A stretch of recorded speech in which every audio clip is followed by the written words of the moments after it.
안녕하세요. 나노코박스는 헬스인들이 좋아합니다. 왜냐하면 단백질로 만들었기 때문입니다. 나노코박스는 베어그릴스도 좋아합니다. 훌륭한 단백질 공급원이기 때문이죠. 농담이고, 달걀에는 노른자와 흰자가 있죠. 달걀의 흰자 위를 이루는 주요 성분이 바로 단백질입니다. 단백질은 흰자 물질이라는 독일어에서 비롯되었는데, 그래서 단백질의 백이 한자어로 흰 백자를 씁니다. 달걀 흰자만 단백질인 것은 아닙니다. 세균 또는 바이러스 같은 항원도 단백질입니다. 항원은 우리 몸에 들어오면 면역 반응을 일으켜 항체를 생산하게 만듭니다. 미리 우리 몸에 항원을 주입하여 항체를 만들고 감염을 예방하는 것이 백신입니다. 제약회사는 백신을 만들어 돈을 벌 수 있습니다. 면역 반응을 일으킬 수 있는 항원을 만들어 병에 넣고 각 병원에 판매하면 됩니다. 간단하죠? 그런데 문제가 있습니다. 제약회사는 돈을 많이 벌고 싶습니다. 백신을 많이 만들어서 판매할수록 돈을 많이 벌 수 있죠. 하지만 만들 수 있는 백신의 수량은 턱도 없이 모자랍니다. 백신 병에 집어넣는 항원도 하늘에서 뚝 떨어지는 게 아니죠. 항원도 만들어서 넣어야 합니다. 항원을 얼마나 많이 복제할 수 있느냐는 곧 얼마나 많은 백신을 만들 수 있느냐를 의미합니다. 그래서 백신을 대량 생산할 수 있는 기술을 찾게 됩니다. 백신에 들어가는 항원은 곧 단백질이므로 결국 단백질을 대량 생산할 수 있는 기술을 찾아야 하는 것입니다. 그리고 찾았습니다. 그 기술이 바로 단백질 재조합 기술입니다. 한마디로 단백질을 많이 만들어내는 기술입니다. 어떻게 하면 단백질을 많이 만들어낼 수 있을까요? 빠른 작업 속도는 대량 생산으로 이어집니다. 단백질을 빠르게 복제하면 같은 시간에 더 많은 단백질을 만들 수 있습니다. 느린 복제보다 빠른 복제가 대량 생산이 가능하죠. 박테리아 세균은 빠르게 번식합니다. 빠른 번식은 빠른 복제를 뜻합니다. 빠르게 번식하는 세균의 DNA에 백신 항원 단백질을 만드는 DNA를 삽입하면 어떤 일이 벌어질까요? 세균이 자기 자신을 복제하면서 백신 항원도 복제할 겁니다. 그것도 아주 빠르게 복제하죠. 그래서 대량 생산이 가능해지는 것입니다. 이렇게 하여 인간이 필요한 단백질을 얻을 수 있습니다. 단백질 재조합 기술은 처음 보는 기술이 아닙니다. 이미 인간은 대장균을 이용해 인슐린을 대량 생산했습니다. 생선에 있는 대장균의 번식 속도는 4시간만 지나도 1600만 개로 증식합니다. 인슐린도 1600만 개 만들 수 있다는 뜻입니다. 대장균은 20분마다 2배로 증식합니다. 예를 들어 1시간인 60분이 지났다면 20분이 3번 지난 것이죠. 대장균은 2 곱하기 2 곱하기 2는 8배가 증가하게 됩니다. 만약 하루인 24시간이 지났다면 1시간에 8배니까 8의 24제곱만큼 대장균이 번식하게 됩니다. 어마어마한 증식 속도가 아닐 수 없습니다. 이렇게 빠른 증식 속도를 가진 대장균의 특성을 이용하여 인간이 원하는 단백질을 만들어낸다면 대량 생산이 가능해지는 것입니다. 백신은 면역 반응을 미리 일으킬 수 있는 항원인 단백질입니다.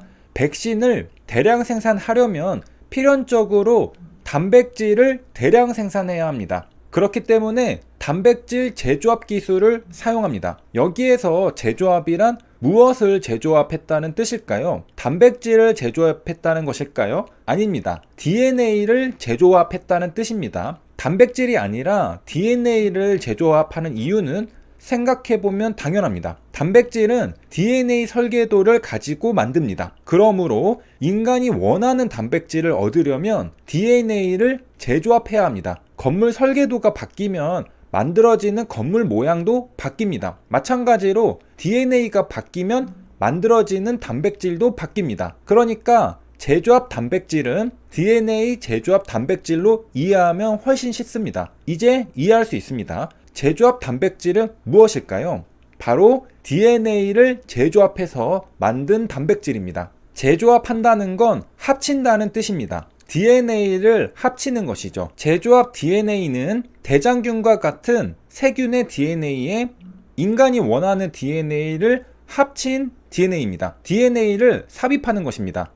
그렇기 때문에 단백질 제조합 기술은 생명공학의 영역입니다. 생명공학의 한 분야인 유전공학은 DNA를 변형시키는 학문입니다. DNA를 변형시키는 건 전부 유전공학입니다. 예를 들어 아까 살펴본 대장균을 통한 인슐린 대량 생산도 유전공학입니다. 당뇨병 환자에게 인슐린을 투여해야 하는데 인슐린 양이 턱없이 부족하죠. 이때 번식이 빠른 대장균을 사용합니다. 대장균의 DNA에 인간의 인슐린 DNA를 삽입합니다. 그러면 대장균은 자기 자신을 복제하면서 부산물로 인간의 인슐린도 생산합니다. 그렇게 만들어진 인슐린은 당뇨병 환자를 위한 치료제로 사용되는 것입니다. 이렇듯 유전공학은 유전자 조작 기술을 사용합니다. 그리고 DNA 제조합 단백질도 유전자를 조작해서 만들게 됩니다. 결국 유전자를 조작하면